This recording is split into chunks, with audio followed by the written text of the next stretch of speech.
Happy Sunday. Thanks for tuning in here. This is the Zig Zone on WBGU 88.1 FM, BG Falcon Media, and the Falcon Media Sports Network's flagship sports radio talk show where we take you through everything going on in the world of Bowling Green Falcon athletics. I'm Holden Ruck, your host, back from spring break and refreshed. Glad to be back here in the seat in the Coolin Center, and I'm joined by three incredibly talented analysts, three real fanatics, I would say, from the Falcon Media Sports Network. I'll start with the one who probably makes me say fanatic the most, Foster Rosti. How we doing, buddy? Oh, it's good to be back. Great to have some March basketball going on. Foster, I want to give you the chance just because there's a camera there, and I know you were really excited about it. He's wearing a Starch Madness Big Sky Conference tournament shirt. You can see it if you're watching on the YouTube, but good stuff from you there, buddy. Over all the way to my leftist, Dan Redenauer. How we doing, pal? I'm living the dream, and you, Holden? Glad to be here. Like I said, last but certainly not least, Mr. Dawson Pelter. How we doing, buddy? Also doing well. Excited to be back.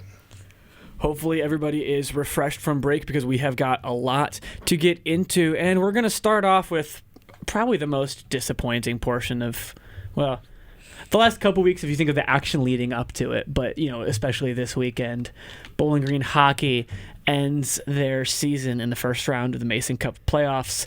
A 5-3 loss in Friday's action against Michigan Tech, and then a 3-2 loss in Saturday's action.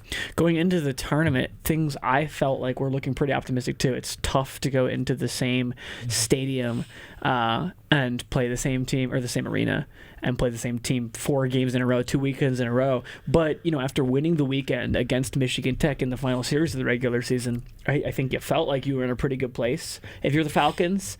But just, you know, not really able to ever get it going.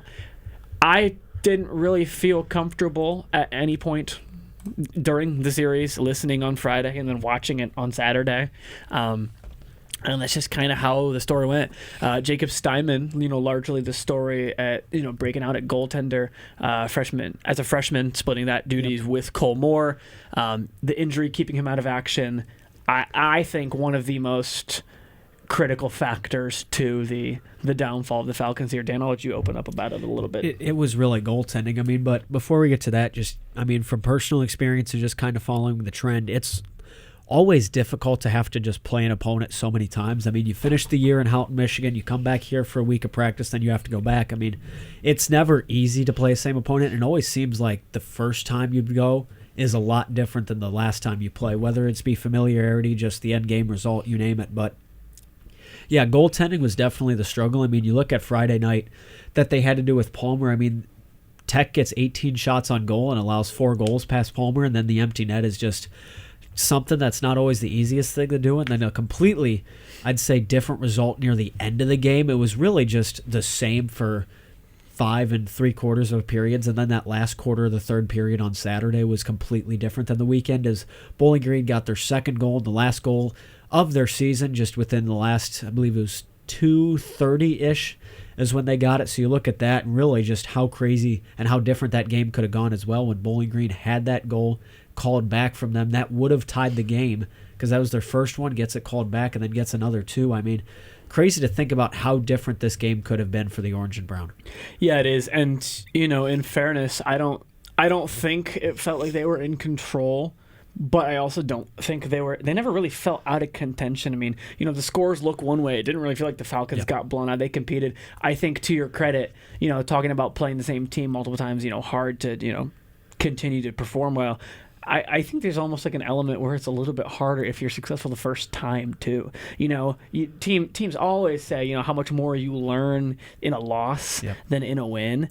And I mean, you see that all the time. You see that in the NFL. You see it in college hockey. I mean, you can kind of see it in any sport. It's really, really tough, you know, to take a victory and, you know, evaluate it for the things you need to change to be able to do it again. You know, it's a really rare thing for teams to be able to consistently replicate it. And, you know, it's kind of what we saw. And looking at Friday, too, the shot discrepancy is wild to me. 39 shots for the Falcons and 3 goals. Like, that seems like a reasonable ratio when you don't look at 18 and 5. And I know there was an empty netter late that put it away. And, you know, fine, that doesn't represent, you know, call it, you know, 17 for 4 then, you know, because, right, again, an empty netter is an empty netter, an outlier. But you're still, you know, less than half the shots and, you know, outscoring. So, a lot of things to look at. to the credit of Tyler Palmer, clearly a talented player. One I'm sure that will, only continue to get better. But just not a good situation for the Falcons in a spot where you've been relying on Steinman and Moore to be a 1-2, rotation for you, and just not really able to have success there. I don't know. Yeah. What else do you see besides goaltending? What are the other catalysts for you in this series? I mean, I'd say you got part one of the job done with the shots on goal. You definitely had those chances, but the second part of it was definitely lacking. Not being able to find the back of the net, not being able to connect. And credit to Michigan Tech. They had, I'd say for the most part, a stronger defense than the Orange and Brown the entire weekend. Bowling Green's still relying heavily on Gustav Sternberg, and give the man his flowers. Sternberg really kept the Falcons in it for as long as he could, blocking shots, sacrificing his body at the end of the second game. Really just trying to be in there. But Breck McKinley, it's another strong defenseman for the Falcons.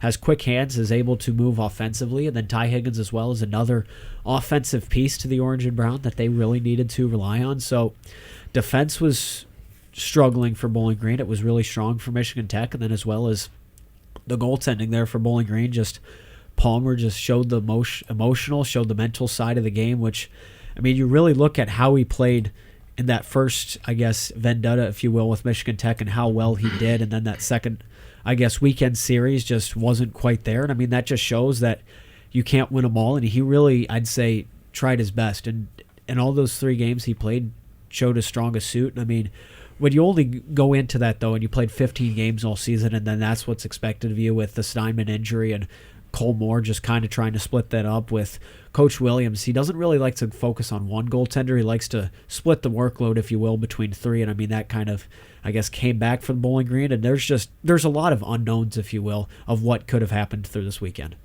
Yeah, I think there's a really good credit to your point there. You can say what you will about any goaltender's streakiness.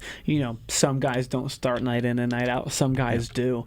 It's not been the story for Bowling Green to start night in and night out, so it's understandable that you're not going to, drastically change your formula now. But, you do have to look at, you look at the performance comparatively. The second night, you've got 26 shots, and you only allow 3 goals, one of them being an empty netter.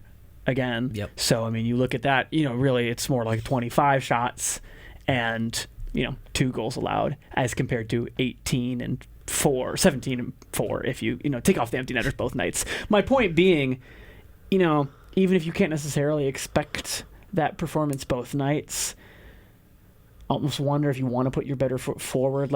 Cole Moore often been the second goaltender of the weekend. Maybe would have liked to see him first. You know what I mean? Get up in the series. The momentum, the pressure that brings.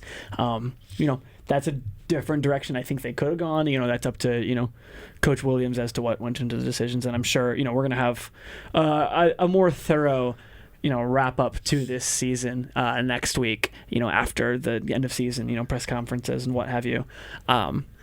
But, the way I look at it, I think goaltending really did make the difference. You look at a game where you score, even if it may have kind of come in garbage time a little bit, you look at a game where you score 3 goals, a lot of times that's going to get it done if your goalie does, about average or, the average they've played at, which, you look at the average for the season, does it get a little worse, allowing 5 and then 3? Yeah, it does. But, for the rest of Cole Moore's 2026 portion, you get that performance on either of those nights, in particular the first one, and we're probably in Falcon Radio right now because there's a game going on.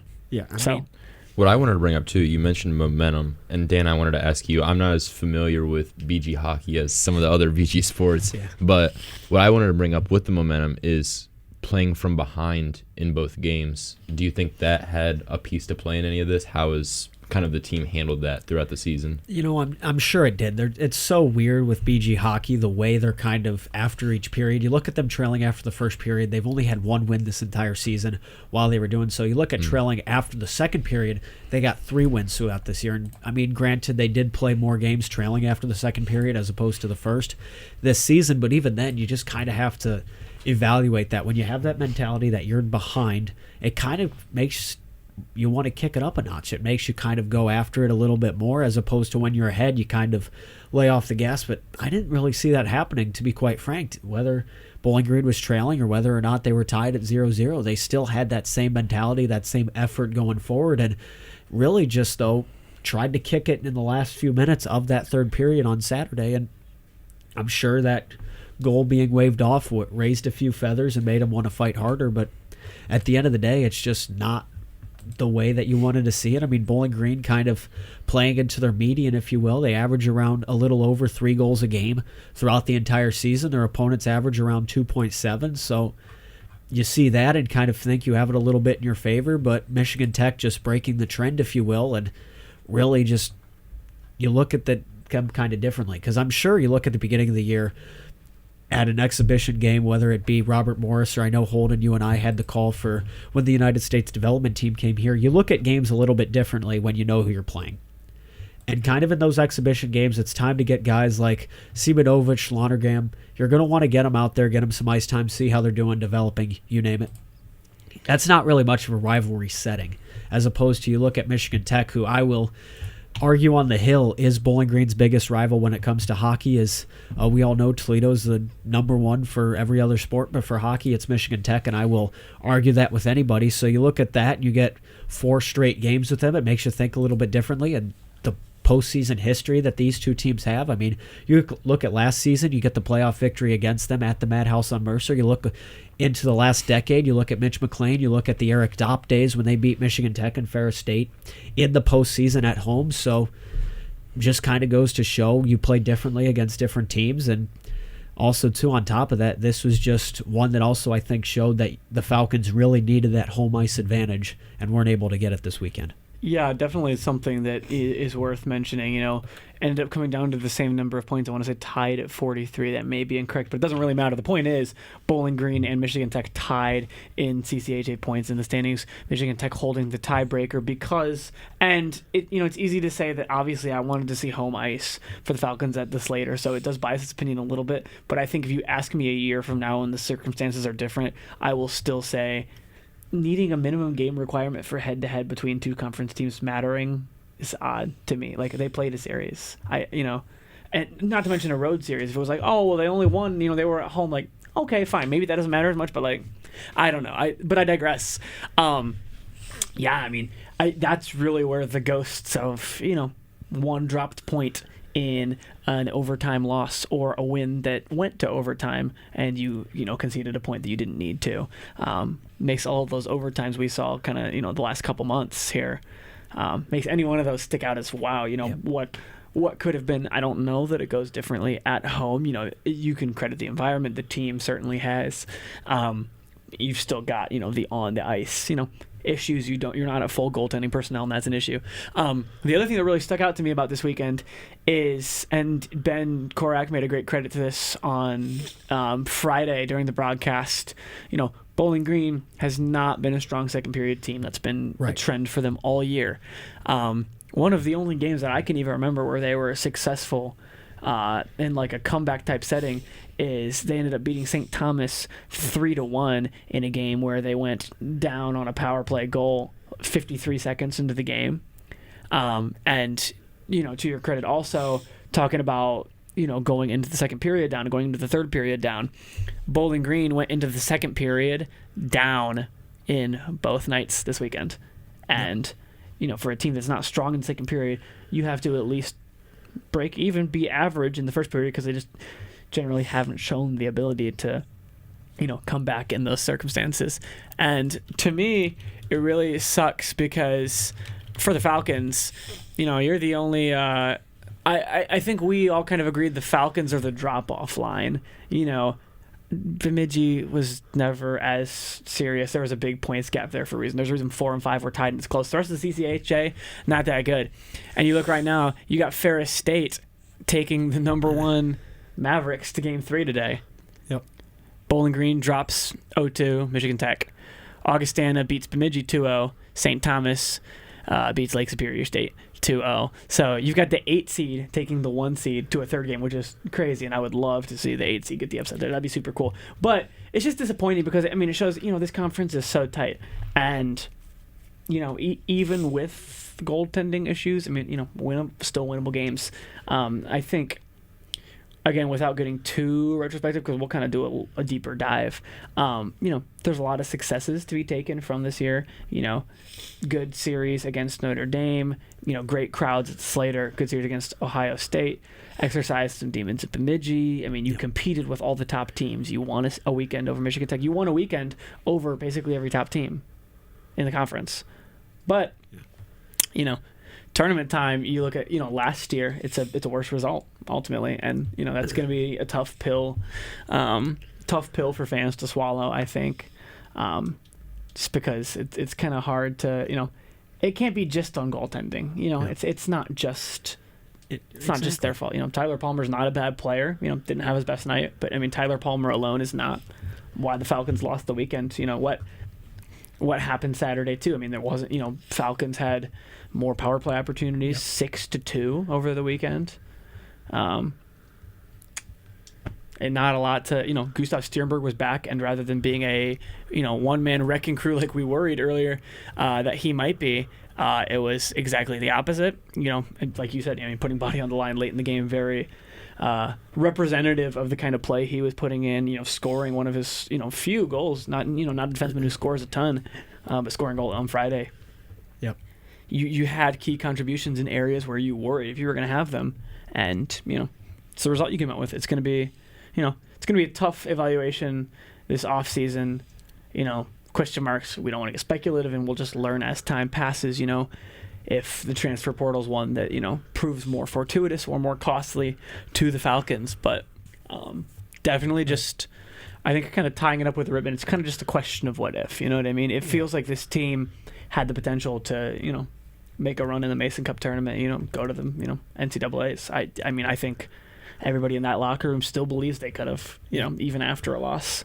But, not what we're going to see. So. Exactly. You can't really point the finger at one thing and say that was the issue or that's what went on. There's just a lot of factors that went into Bowling Green losing and a lot of unknowns and what ifs as well. I mean, you proved that you could beat this team going into the playoffs, and it's just crazy to think about how different it could have gone if you reverse the weekends. Now we're talking about a round 2, but to get to the point I wanted to about the conference, hockey is so weird with the conferences just compared to other college athletics. I mean, you look at the Mid-American Conference and how it's just you get your non-conference opponents like, Todd Simon, Fred Shamil play, Lords, D3 schools, you name it. I mean, no, I'm serious. I take just a little bit of shade.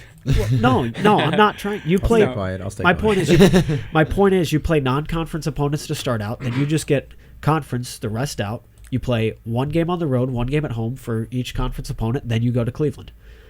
I mean, for hockey, it's very different where you kind of get that scattered throughout where you're going to play conference and non-conference, or it could go either way. And instead of playing one game against your conference opponent, either at home or on the road, you got to play 2. So that kind of mixes things up a little bit with your scheduling and how you're going to want to, go with that. So you could just see where else you want to go. And, Bowling Green, though, didn't have the showing they want, and now we're going to have to see Bowling Green as the 5th seed in Cleveland taking on their biggest rival, which is very similar to the hockey team. Yeah, it's a good point. The Michigan Tech rivalry, I think, very much stands true, especially over the last couple of years. And you're right, that is a very starkly similar, even, with the kind of different non-conference schedule, the placement of where those challenges are at in the season. I didn't think about that, but that's very, very parallel. You're not wrong. But do you have anything else to add on the weekend? We'll do, as I said, a deeper dive when next Ben Korak is here, and or when next we have the kind of the final words for the season from Coach Williams. We'll play some of that to tie things up with a nicer ribbon. But yeah, definitely. All I want to really say is, I think everybody on that team threw their heart out. They did everything they could to win, and there was definitely the effort was there, and it's just was the luck of the draw wasn't to close out the season, but there was a lot of highs, a lot of lows, and Bowling Green did the best they could. And just to reiterate my point that Bowling Green, Ohio is a hockey town, and they surely showed it throughout the year. Sure has been. Bowling Green hockey coverage for on-ice action over for the year, but we will still have much more to talk about with it going forward on this show as, new developments happen, whether it be with the roster, anything from Coach Williams, we'll have it as well as on bgfalconmedia.com. So go ahead and check that out as well. With that being the hockey segment, we're going to go ahead and move on to a sport that surely had a much better weekend. We're going to talk about Bowling Green baseball. Dan, I know you were in the board operating room earlier today. Bowling Green baseball, they've had a little bit of action since last we had this show, actually, because we didn't have one last Sunday because of spring break. So in that time, Bowling Green played a game at Cincinnati where they got mercy ruled, an 11-1 loss in 7 innings, a 7-1 win at Samford, followed by a 7-4 loss and an 11-2 loss at Samford in Birmingham. And then this weekend, Friday, Saturday, Sunday, they had Kent State opening MAC play against, number one, the alma mater of your head coach, and number two, a pretty darn good program that's been very consistently competitive and also given you quite a lot of fits. If you're Coach Kyle Hallock. And the result you get is Friday, an 8-1 loss, 7-2 win on Saturday. Had to feel good, certainly a pretty convincing win there.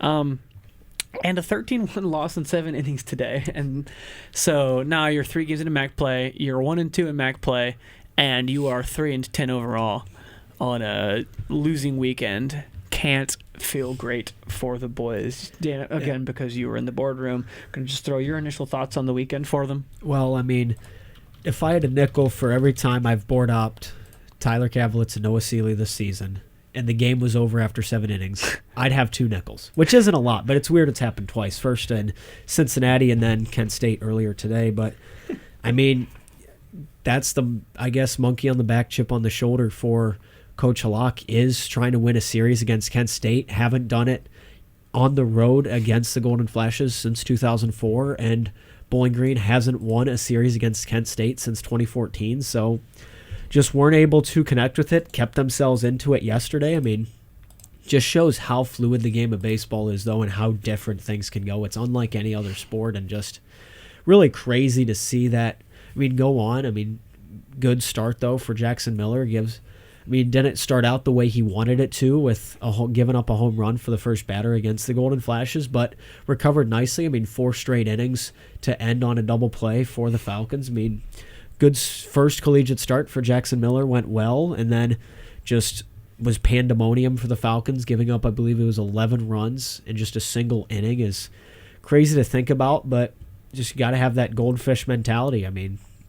You put yourselves at the back of the against the wall situation. You're 3-10 on the year, but you got to go down to Dayton, and you have to just do everything you can. And then after Dayton, you go to Oxford, and after that, you finally get to come back home and take on the Findlay Oilers. And the Findlay Oilers. NAIA baseball, much higher than basketball. I think kind of a notable point of this Kent State series is the nature of how the games went. Friday being the first loss, 8-1. Jacob Turner threw 91 pitches, 6.1 innings on the mound, gave up a 3-run homer to Colton Schaller, Kent State's designated hitter. In the 6th inning, understandably replaced, and then Ty Roeder allows another 3-run homer in the 7th, and suddenly you're down 6-1 after going into the 6th inning, leading 1-0. Yep. Kind of a meltdown there, and troubling. Not, it's very, very, very early, but Coach Hallock said, just that Turner was outstanding and went deeper into the game than he has, and well, that's a great thing. I wasn't able to watch every pitch. I have to wonder if. That's certainly not the norm that we've gotten used to with BG baseball in the last few years, and certainly, I don't think there's like one guy who's definitively, the golden arm guy on this team, and as a result, that feels like a lot and like a little bit too much. Now, you can talk about, I guess, the fresh arm coming in and then allowing the exact same thing, maybe switching out is not any better. But, clearly some hiccups in the pitching department to allow 2 3-run homers in, a 2-inning span. Not great. Looking into Saturday, you did get a win. That's the important thing. I think you'd feel a lot worse about this weekend. I mean, you're going to feel bad about the weekend because of the Sunday game today. I mean, there's no other way to slice that. But I think getting a win is non-trivial. Nate Kress pitched 5 innings, striking out 5 batters, allowing 6 hits and 2 earned runs. Ethan Stade came in relief in the 6th inning, recording 4 innings pitched. Between the two of them, solid job overall, 7-2. It's a lot more like what you want to see. And I think I love overreacting. It's just how I am. I'm always gonna read something and be like, well, this is how I feel about this now, and I certainly that perspective won't change. It's hiccups, you know what I mean? It's early. It's a good program that has been good for several years now. You're going to have that. It's going to be streaky in both directions. You're going to score 7, then you're going to score 1. You're going to allow 2, and then you're going to allow 11 and get mercied. It's kind of just the nature of the game, especially this early. So, to be honest, I'm not worried yet. I don't love the number of losses in general, but again, it's not like you're losing to, with all due respect, you're not out there losing to Findlay yet. They could. I don't think they will. Let's knock on wood for that one. Let's not jinx it. They do have the likelihood. They do have the odds in their favor to win that game, but obviously don't want to go into a game too confident or anything. But looking ahead, Miami, tough one there. You're not back home until Ohio. What are your expectations, or I guess like hopes, if from a fan perspective, what do you want to see them do, going into the next stretch? Miami currently, one of 2 teams 2-0 in MAC play. Toledo the other one, but Toledo's also only 5-8 on the season. Miami 10-4. You can attribute to their schedule if you'd like to, but they haven't played bad teams by any means. Certainly nothing out of the realm of like the rest of the MAC's schedule. Southeast Missouri. 4 games there. Actually, 3 of their losses against Southeast Missouri, but wins against Illinois State, Southern Illinois, Brown, Southern. So again, a mixed bag. Some weaker teams, some stronger teams, but a team that's won 2 conference games so far. So I think you got to just try to get a game again to start. I mean, you'd love to win the weekend, but I think you just can't get shut out of winning a game. I think it's just the most important thing this early in the season. You can start talking about winning weekends, sweeping series later on, but you just can't go winless on a weekend, I don't think. Exactly. And I mean, you talk about those what ifs, just circling back. We had a lot of what ifs with hockey, but what if yesterday the game gets rained out and you have to play 2 today? Do you still get that 1 win, or do you end up losing both in a single day? It's just one of those kind of, I guess, conspiracy theories, if you will. What if they have to play 2 today instead of just that 1 game? Does it go the same way for the weekend? But, I mean, yeah, Miami's at the top of the pack. It seems like they are in almost every sport this season, just the Redhawks really showing out. And, I mean, Toledo not that far from them, but Bowling Green has shown they can compete with those schools when they need to, and it's just always seems to be just a bit of a down start to the year. And what I'm really expecting, though, and going to answer the questions, how do they perform at home? I mean, you get the brand new turf, you get the fans to your support, and it's not easy for any team, let alone the Falcons, to have to play, countless games and not get a home game till March 17th. I mean, that's almost unheard of. I mean, sure, I get it when you have to go down and play teams that are more southern from here. I mean, going down to Alabama, going down to Georgia, going down to Atlanta, North Carolina, you name it. I mean, then you get up to Ohio, and it's like, okay, we're pretty much the same weather as home. Why don't we have a home game yet? But, yeah, just got to ride this one out, take its course, and a lot of questions will be answered for that final road series against Miami of Ohio, and then getting Findlay and Ohio at home will answer a lot of questions for the Orange and Brown. Yeah, and I'm really eyeing that Ohio series too. It's sandwiched between 2 teams that are softer competition from an objective conference power standpoint. You've got Finley and you've got Tiffin, the Tiffin Dragons, whose logo still kind of looks like it was made on paint. But regardless, that home conference opener against Ohio, that's a team right now that's also only got 3 wins all year, and they have 13 losses too. So, I mean, they're performing no better than the Falcons right now. In my opinion, that's a series that there's no can't lose series this early, but that's a series you have no business losing. Yeah. You know, it's a team that, I mean, who have they beaten to convince you that they shouldn't, or that they should be, you know, a dangerous team or a threat to the Falcons? The way I see it, not really anyone. And you're at home too. Again, new turf, under the lights. I mean, you gotta, not under the lights, but you know what I mean. Gotta perform at home, and I think they will too. So I'm not counting my chickens before they hatch, but yeah, that's gonna be a big one for sure. I will pull up towards the end of this show. We'll do a little recap of the coming up Falcon media coverage of Falcon athletics as we cover basically everything going on as well as we can.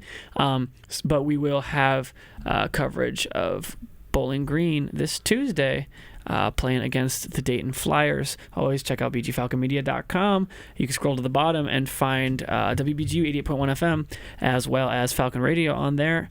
And you can check out WBGU 88.1 FM on your radio dial as well, where we very, very frequently have broadcasts of live Bowling Green sports. So check both of those out. We're going to pivot a little bit because one team on the Diamond is having a little bit more success right now, and that is the softball team. The other team on the Diamond may come as a surprise to you.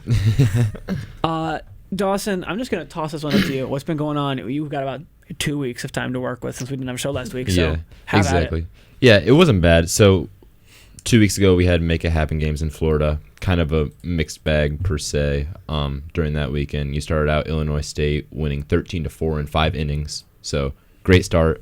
And then you drop one UIC 2-6. That one was called due to weather, which I'm actually really upset about. Falcons were building what seemed to be a great comeback, and then weather shuts it down. So kind of a bummer. One of the players actually got her first collegiate home run, and then it was called off, which she got it later, but whatever. So I was a little bit upset about that.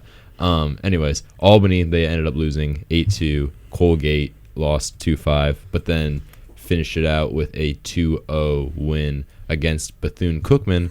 And then they actually added another game in that Make It Happen games tournament that wasn't originally scheduled against Siena, ended up just barely losing 4-5. So going into that tournament, a lot of those teams comparable to the Falcons, and they battled. It's hard when you're playing so many different teams all back to back within a string of a couple of days, but I like the way that they performed. They battled, but what I really wanted to look at was that Coastal Carolina game. I know a couple weeks ago I said it was going to be the first big true test for the Falcons. They lost 11-6, which take that as you will, but last year, Coastal Carolina, 40-plus win, very good program. And what I looked at, too, was Coastal Carolina's schedule so far. They played another MAC school in Akron, beat Akron 8-3 and 10-2. So when you look at that 11-6 Falcons loss, not looking as bad as, you know, it looks at face value. They also battled back. They were down 9-0 and then had a 5-run 5th inning where 7 consecutive batters reached base safely. So it's what we've seen from the Falcons so far. Even when they're down, they're gritty. They're always battling back. So I was even though they lost and they did so 11-6, I was still pretty happy and content about that game. It's what you want to see, especially from a team with still a new coach and still kind of trying to establish themselves. So then they stay in South Carolina, play Charleston Southern, end up winning the first one 4-1. Next game flips, lose 4-1, and then they end off the weekend winning 8-0 versus Charleston Southern. So obviously pretty happy with that. Yeah, you win the weekend, and then looking at it too, you know, that Coastal Carolina result, that's an Akron team that had a first place vote in the preseason poll. They had a vote as tournament champion, picked to finish 4th overall by the preseason coaches poll. So, I mean, that's not, you know, that is nothing to scoff at having a comparable result, you know, to a program that was picked to finish well better than you. Falcons only picked to finish 10th out of 12. So I don't. Yeah, you're not looking at that one sadly at all. And then you win the weekend this weekend. Yeah, I think that big momentum for them. That team now sitting at 12-8 on the year with conference play looming. They've got conference play next up. Central Michigan, a home weekend this coming weekend, Friday and Saturday. Saturday being a doubleheader, beginning at 1, with the second one being 30 minutes after the end as a standard. Friday's a 3 p.m. pitch. And I'm really excited to see this team in conference play. You know what I mean? These are the teams you're going to see recurring. Yep. This team's really building towards, just competing for, a berth in the tournament and, potentially a title down the line. 2 years ago, you would not have thought that we'd be talking about softball and baseball back-to-back like this. That would seem kind of unheard of. You'd get laughed at a little bit, I think. But, that's where we're at. What are you expecting to see out of Central Michigan in this conference opener here? Yeah, well, so you mentioned Akron being 4th in the poll. Central Michigan 5th in the poll. There is a bit of a drop-off. Akron at 93 points versus Central Michigan at 77. But the way that the Falcons have played so far this season, I'm excited about it. And Central Michigan as well. Their previous games, they played USC Upstate, kind of a mixed bag weekend, going back and forth with them. They're overall 9-10 right now. So the Falcons have the momentum, is what I would say. I'm very interested to see how it's going to go, especially being finally home. Dan mentioned how odd baseball and softball schedules are, where your first pretty much month are all down south, and then you finally make it back to Ohio. So a lot of home action on the diamond for both sides. Definitely exciting to open up that home play there. And yeah, the momentum I think is very significant. You've got objectively a good weekend winning last weekend, and you competed against Coastal Carolina, and I mean you're in a good spot. You have a winning record. 12-8 is a place way better than where this team has been in the past. Yeah. And it's okay to acknowledge that. It's just kind of the nature of the team. You're already only 4 wins behind your total wins from last year. Yep. How crazy is that? Let alone, you're going to talk about 2 years ago, you've already doubled your total wins, and you've only played 20 games. Yeah. So, speaks a lot of good credit to Coach Gardner. Absolutely. But yeah, what's going to be the key for Bowling Green to open their conference weekend with a win if they do? Is it the Addie Martin show? Are we pointing to the same sign on the wall, or what's how are you seeing it? And who got hot this weekend? What were kind of some of the keys for them? Absolutely. Addie Martin is obviously one of the best offensive players on that team, and you kind of have to rely on that as well. What has been exciting for me is the pitching has been considerably good. A lot of, you look at some of these games. You just finished an 8-0 game. You beat Charleston Southern 4-1. Right, that's great pitching right there. But what I look at too is I think one of the most important things for them is just talking to Coach Gardner is little lapses that the team has, which some of the players playing are still young, inexperienced. We talk about how great Addie Martin is. She's still a redshirt sophomore, right? It's crazy. So if as the season goes on, just working through kind of the shifts and ebbs and flows of the game, I think is probably the most important thing looking at how they perform this season, is when a team starts to gain momentum, to not have a lapse and let it go too far, because that's when you start to get into some trouble. I think people who have followed BG sports at large for a significant period of time are very well accustomed to those ebbs and flows like you're talking about, consistent inconsistency. If you look at the football team and the quarterback room, you look at the women's soccer team and winning games, but just kind of being unable to score really, or, getting results, I should say, because they, actually tied a lot of games more than they won. But, the men's soccer team even struggling with scoring despite having, 2 of the best strikers in the Missouri Valley Conference. You could kind of keep going across, it's just 3 from the fall, but you could keep going across the list. It's just something that, it kind of transcends who's here in a way. It's kind of just it's why the Sickos committee loves the MAC. It's that same kind of idea.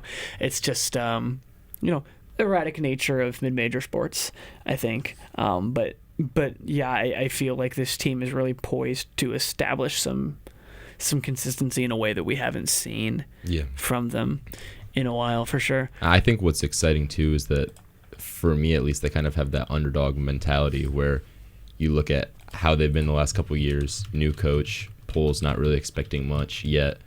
We talked a couple weeks ago, tying the best start in program history, starting to gain some momentum, taking off some teams. Like, they've got that underdog, gritty mentality per se, and I think that identity is pretty cool for them. And again, I'm just really excited to see how these games go versus Central Michigan, and of course the rest of the season. So. Yeah, and it's interesting. Oh, sorry, Jim. No, I mean they're on an 8-game losing streak right now versus Central Michigan. The Falcons are, so a win here would be just a huge momentum for the rest of the season. Yeah, that's a really good point. Kind of getting back against the team that you've struggled against. I mean, look at how I'm sure the Red Hawks are feeling in men's basketball after taking down OU for the first time. And how many games was it? It was since 2015 they hadn't won in the Convocation Center, I believe. Which I thought I read like 15 games. This is at least crazy 15 games. You have to have 2 a season. So regardless, all that to say, definitely a lot of momentum on the table if you're able to win the weekend against Central Michigan. But you're also not, you're not like dead in the water, or you're too downtrodden if you don't. You've got Western Michigan and Buffalo are your next 2 series, and those are the 2 teams picked directly ahead of Bowling Green. 2 of the smallest gaps actually in place predictions in that poll. You only barely picked better than Bowling Green in those contexts. So, and Western Michigan's a road trip in the middle of that, but you'll be back at home for Buffalo too. So, you're arguably in a softer part of your schedule right now. They will play Ohio State at Missouri Field, actually, which is really cool. And then after that, it's Youngstown and Kent State. Kent State picked to finish last. So, I mean, you've got a lot of time here to, work the kinks out, kind of figure out, if you have any questions with, some of your arms or, how the field, the arrangement lineup is looking. There's a lot of time for Coach Gardner to experiment and, kind of get things where she'd like them to be.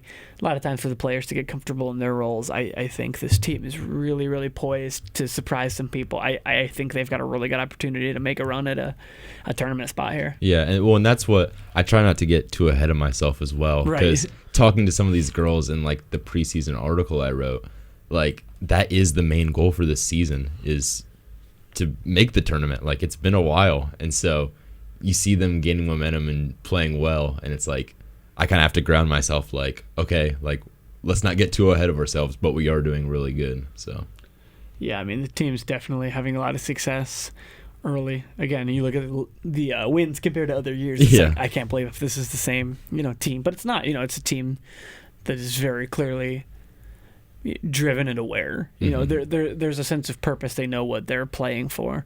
And yeah, I'm really excited to watch them. We've got coverage coming up for softball when they take on Central Michigan. They will be at Missouri Field this Friday and Saturday. Saturday is a doubleheader. Fridays at 3 p.m. and Saturdays at 1 p.m. and then 30 minutes after the conclusion of the first game. Are you and Ben going to be on that one? That sounds like sure. I don't know if that one's scheduled out yet. All right. I would love to be. Regardless, Falcon Media Sports Network will have coverage of that as always. I'm going to guess that's going to be a Falcon Radio I would one assume so. Probably, yeah. On a Friday, Saturday afternoon. This Friday, you also have to work around MAC basketball as well. You sure do. So we might not have a broadcast. We may for not. That one. We'll circle back on it certainly. We'll figure it out on Friday when it comes to the game time. But as always, whether there's a live broadcast or not, you can check out bgfalconmedia.com for photos as well as written coverage of any and all events going on at home. A sport that we don't touch on enough that finished their indoor season, I want to talk about a little bit. I know everybody in here is a big track expert, so they're very excited to get into this one. But Bowling Green Track and Field also finished their indoor season. Kind of a mixed bag results. I'm the track guy, so I'm going to get on my soapbox here. I think for a team that was first place at last year's indoor championships and first place at last year's outdoor championships, both for track, third kind of seems a little disappointing. I can go over some of the significant places for you, but the big ticket to me is that the distance medley relay, which is a mix of sprinting and kind of mid distance events if you didn't do track, is the only group or individuals that got first overall. And that's really the key. When I was writing the recap, I was looking at the scoring, and every team that, placed well, but I mean, really the two who placed the top two, Akron and Kent, they were pretty consistently either winning an event or putting all typically in individual events, they run like 3 competitors. You got 3 in the 400 meters. They were typically getting all of their athletes, or at least 2 of them, into the finals, and scoring like the top 4 or 5, and that really seemed to be the big difference. The weight throw is an event often the Falcons place in. Their throwers have been pretty strong. They really pride themselves on their field events in general. Didn't place at all. Akron placed 1st, 2nd, and 7th. If you don't know how the scoring goes, it goes 10, 8, 6, 5, 4, 3, 2, 1. So whereas, winning a race, that's 10 points for your team, Akron added 20 points. So like 2 events worth of wins just in the weight throw alone, one where BG didn't score at all. And, things like that make a big difference. I think there's still a lot of optimism for the team, but it feels like they've cooled off just a little bit.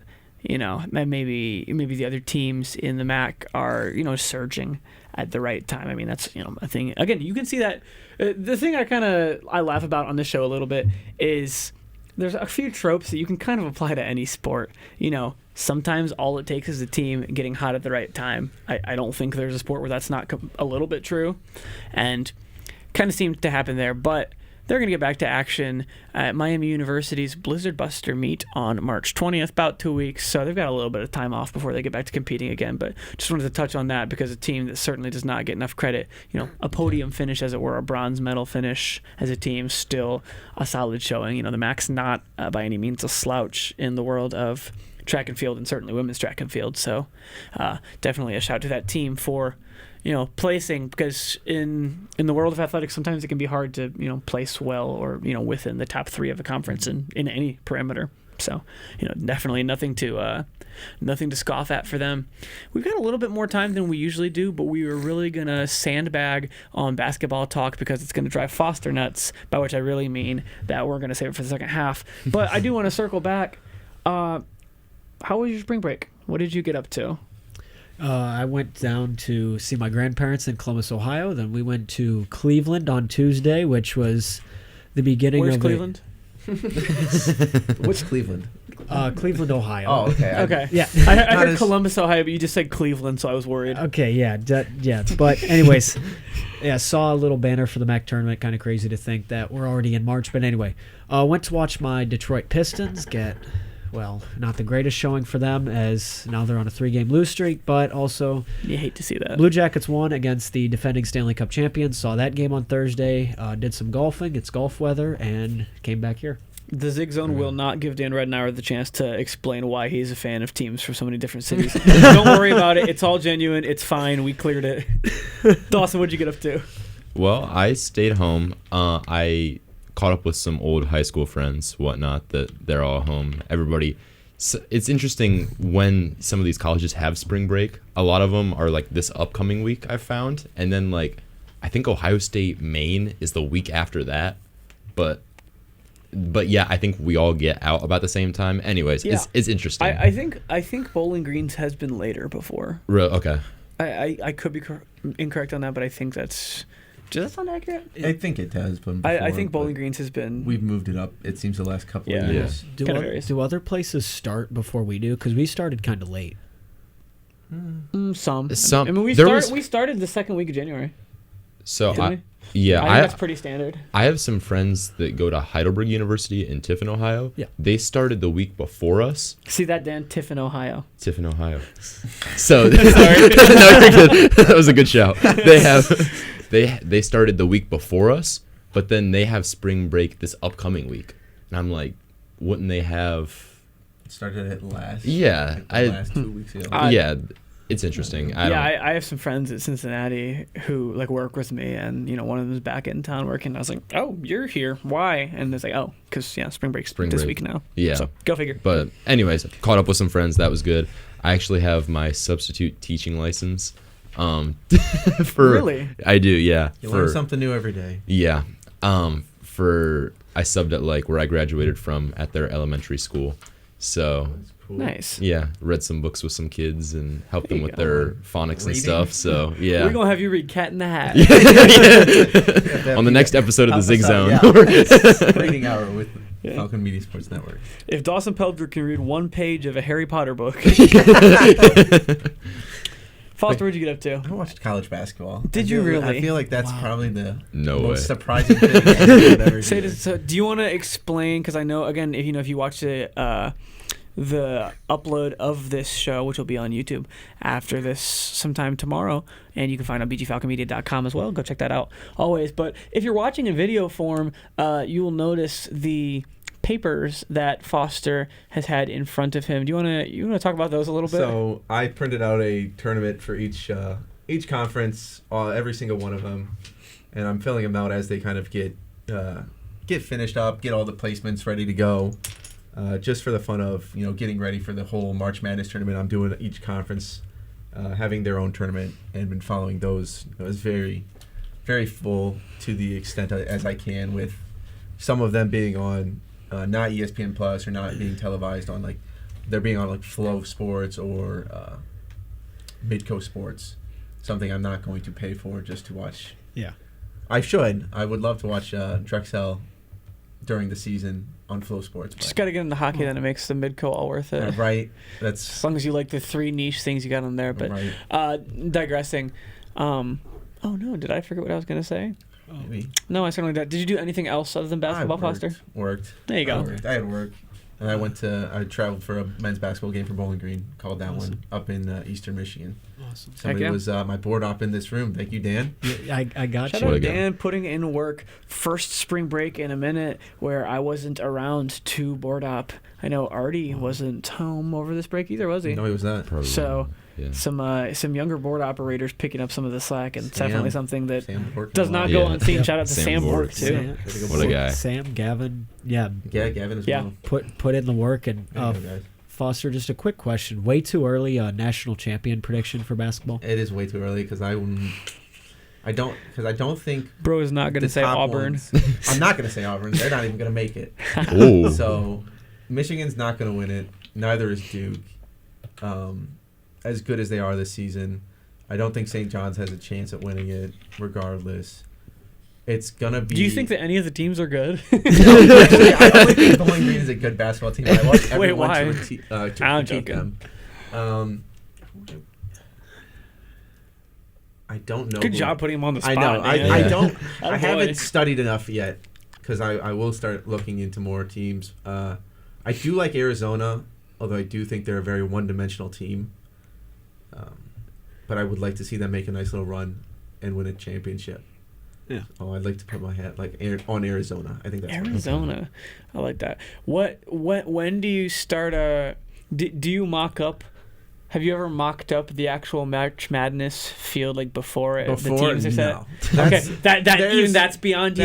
That's even more beyond Okay. me. I'll do the American Conference should be coming out with theirs pretty soon here. I think today or tomorrow is their last day of regular season play. So their tournament should come out here, and then I'll start making my decisions on, okay, here's how teams are going to make their runs. Here's a team that I think can be a Cinderella, and even if they don't win the conference, here's why I think they can make a little bit of a March Madness Cinderella run.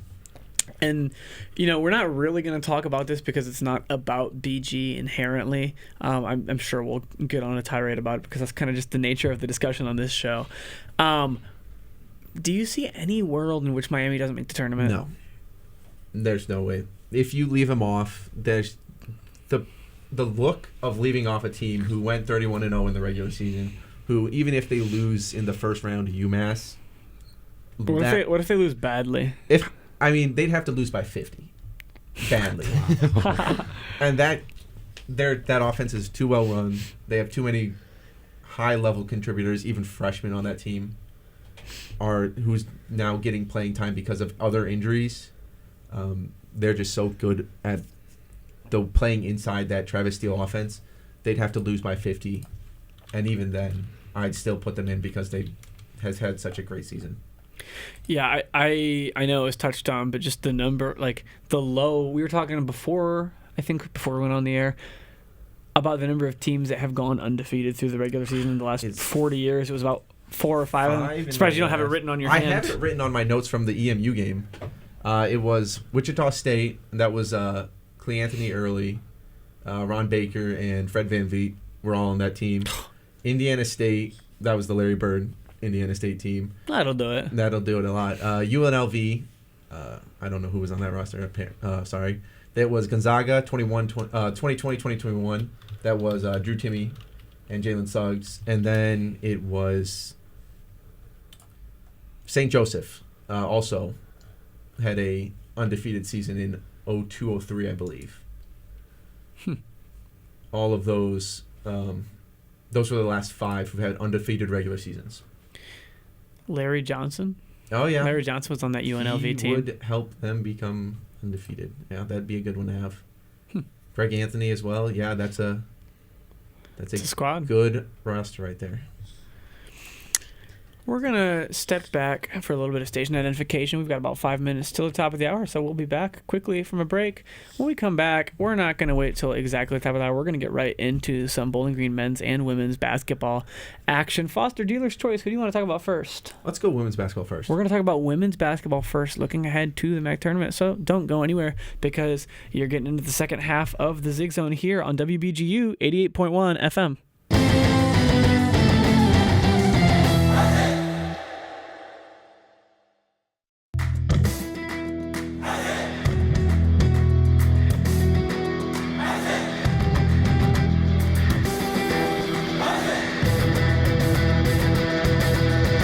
Ever heard of Falcon Media Sports Network's broadcast on Falcon Radio or WBGU 88.1 FM but don't know where to listen? Well, set down the radio, pick up your phone, and go to bgfalconmedia.com and scroll to the bottom of the page to stream Falcon Radio and WBGU 88.1 FM for all broadcasts. Continue the WBGU experience online by engaging with our social media profile on Facebook, Instagram, and Twitter. Subscribe to our feeds to stay connected with the local community and receive information about special events and programming. Like us and share our content to help build the WBGU audience.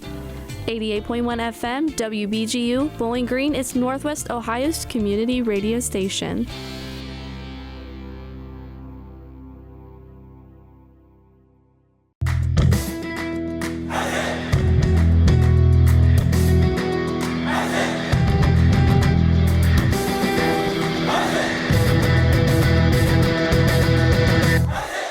Beskid, BGSU Radio Faculty Advisor. You can catch all the Falcon Media Sports Network broadcasts on our 2 stations, WBGU 88.1 FM and Falcon Radio, which can both be found on bgfalconmedia.com. Ziggy.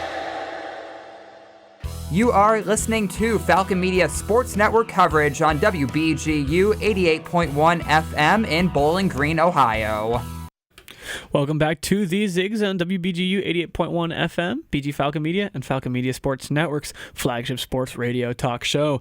I'm your host once again, Holden Ruck, still joined by Foster Rostai, Dawson Pelter, and Dan Ridenauer. They didn't all run out on me during the break, so we're going to be grateful for that. And Foster decided to deal up. We're going to talk about women's basketball first, looking into the tournament. So Foster, I want to start. Will you just read off the seeds and matchups for me for the MAC tournament? Yeah. It's going to be the Miami Redhawks, the 1st seed in the women's basketball tournament as well, taking on the 8 seed Kent State Golden Flashes, the 5 seed Ohio Bobcats taking on the 4 seed Central Michigan Chippewas, number 2 Ball State Cardinals taking on the 7 seed Bowling Green Falcons, and the 6 seed Toledo Rockets take on the 3rd seed UMass Minutewomen for their first season in the MAC. UMass getting both their teams, men and women, into the tournaments. Yeah, we talked about this a little bit.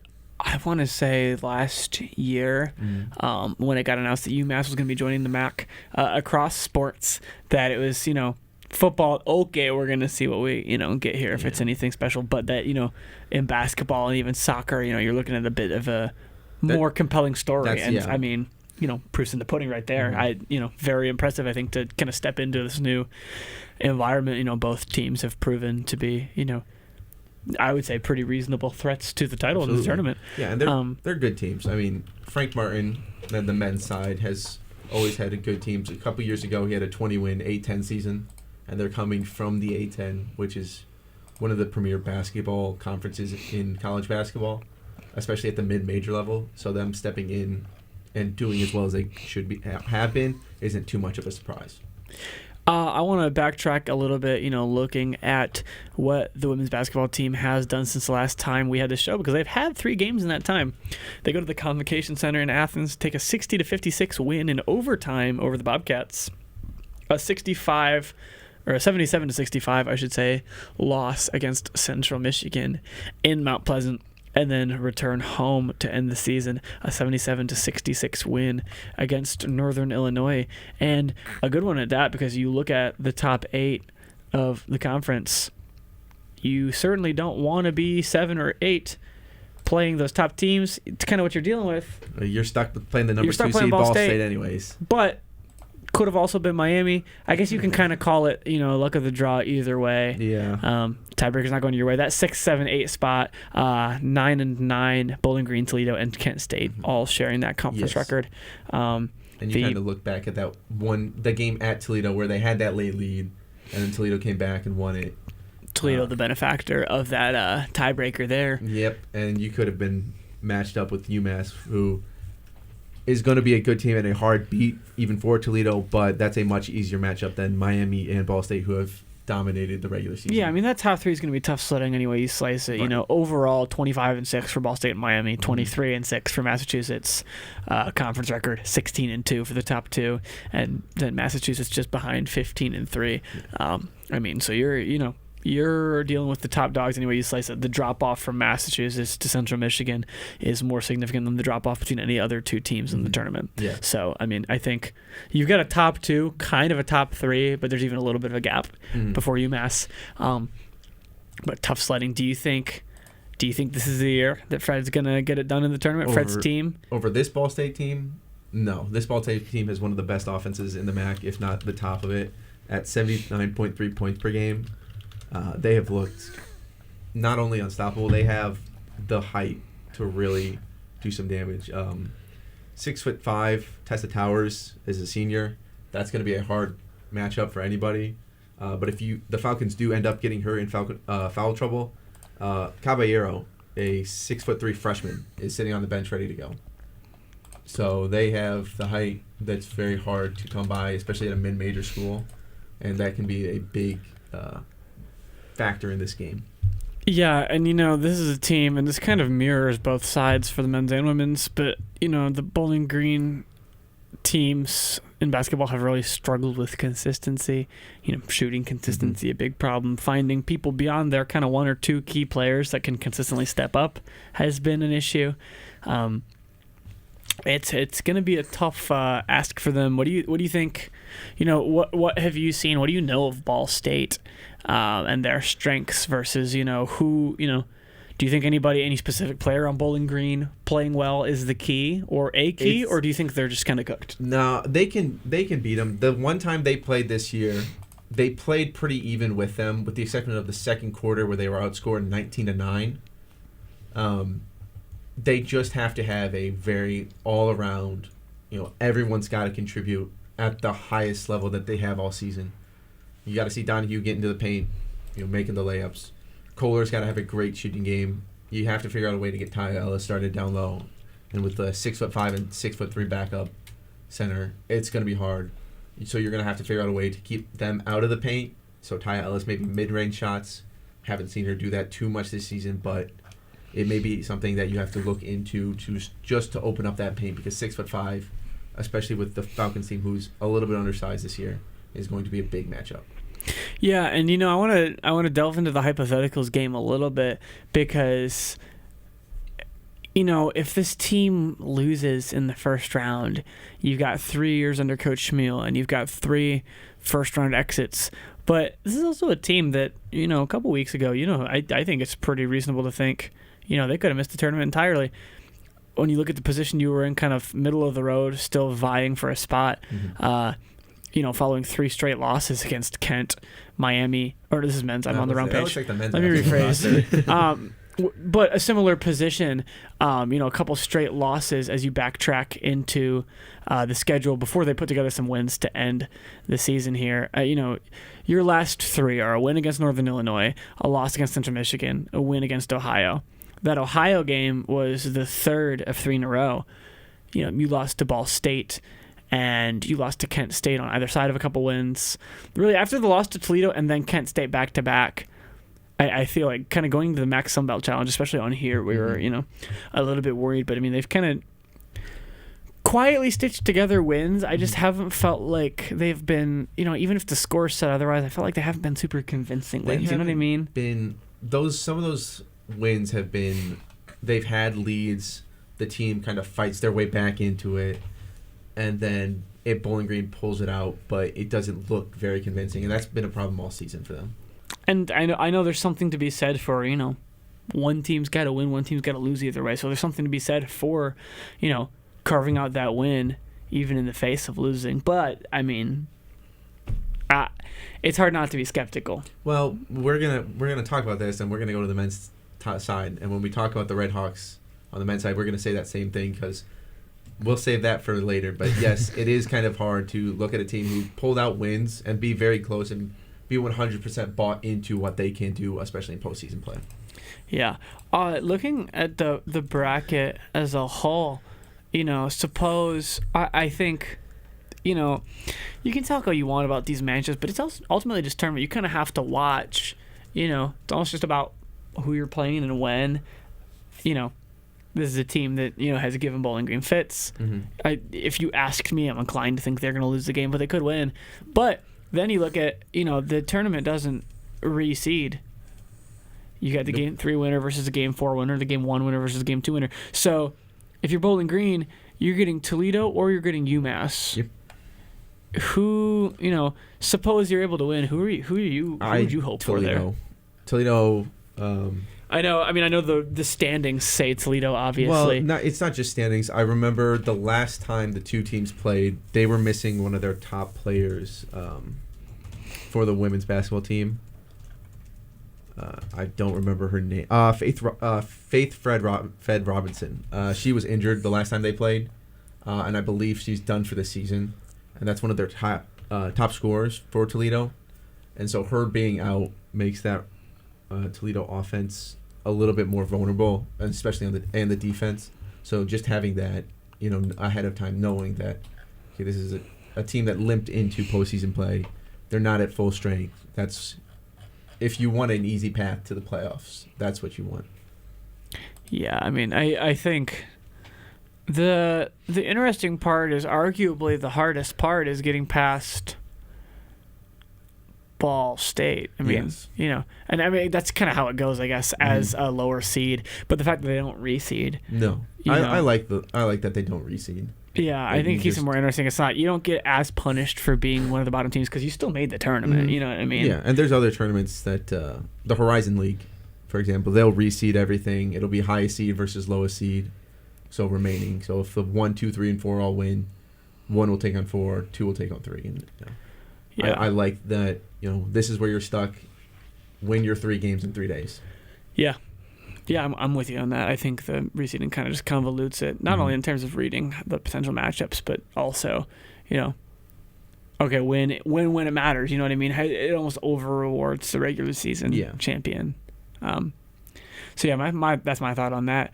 Do you think, who's your overall thoughts? And this is open to you guys too. Obviously, you should know this too. Yeah. Do you think anybody's touching either, Miami or Ball State for the title in the MAC right now for women's? Or, do you think they've kind of got it locked down?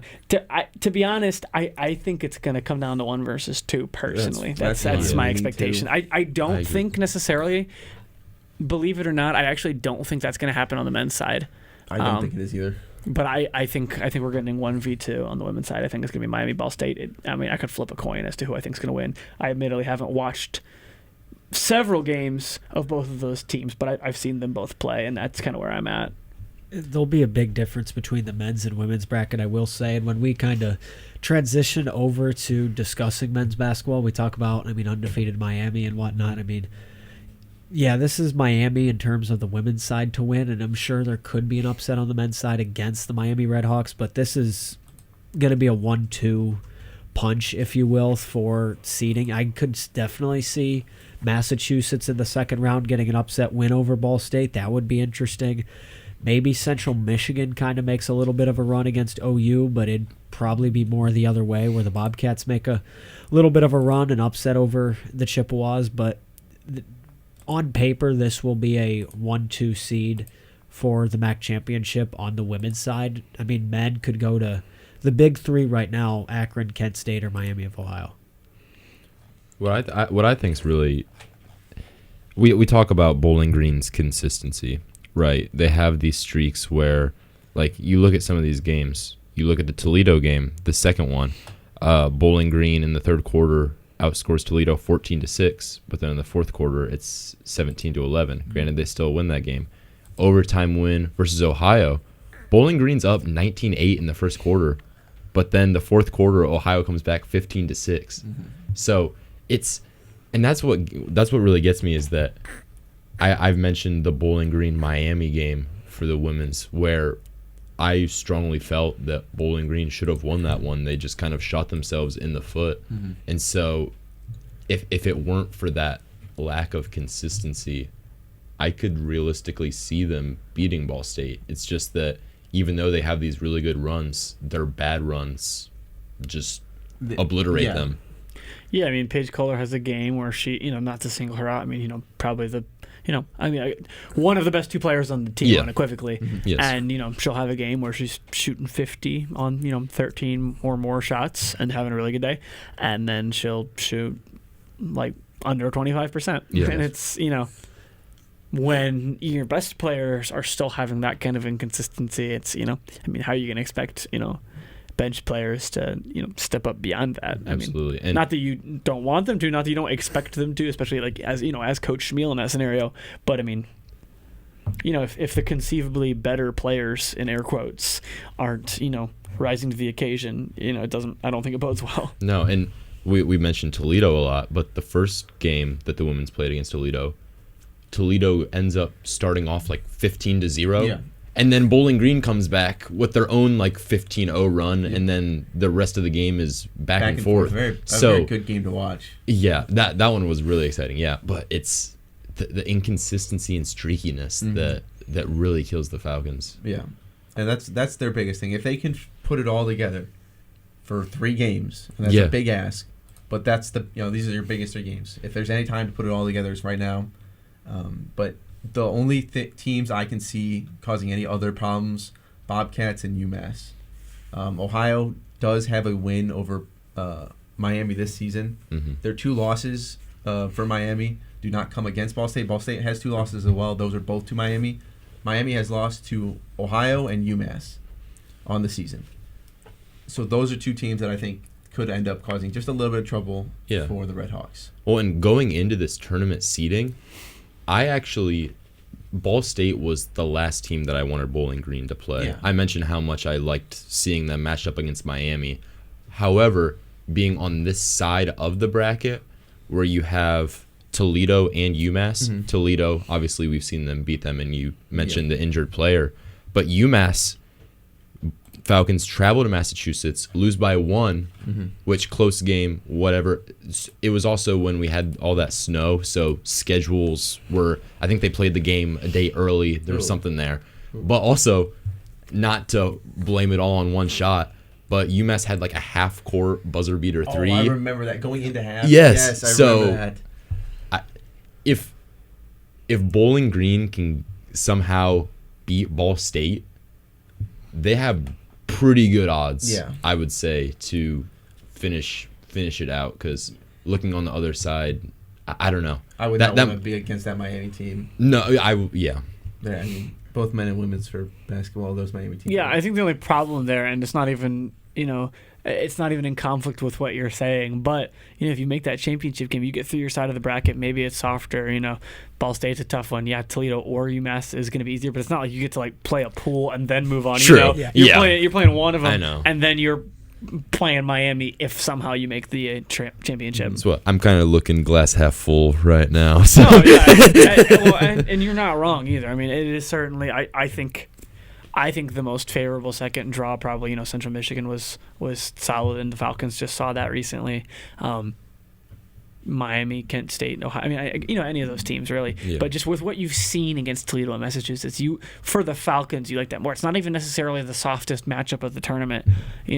Not even if you're looking at this as a Kent State fan, maybe you're glad you've got Ohio and Central Michigan on your side of the bracket. It's very team dependent. But for the Falcons, you're right. Toledo or Massachusetts, not a bad matchup there at all. Men's side. Sure. Alrighty, looking at the men's side of the bracket, I've got the seats pulled up. I'll save Foster they're the up. reading I on this have one. them, Well, you've got them too, but that's okay. Number 1 seed Miami taking on Massachusetts, the 8 seed in Game 1. Game 2, Bowling Green, the 5 seed taking on 4 seed Toledo. Battle of I-75, round 3. Love it when that happens.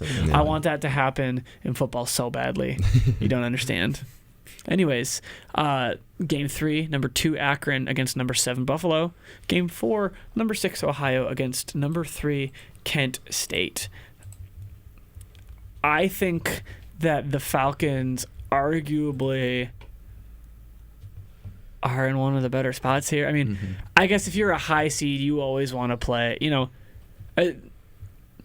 well, it sounds dumb to say, I guess, that of the lower seeds, of the underdogs in round 1, the Falcons are in the best spot. And yeah, they probably should be because they're the highest of the underdogs, so they're playing the lowest team.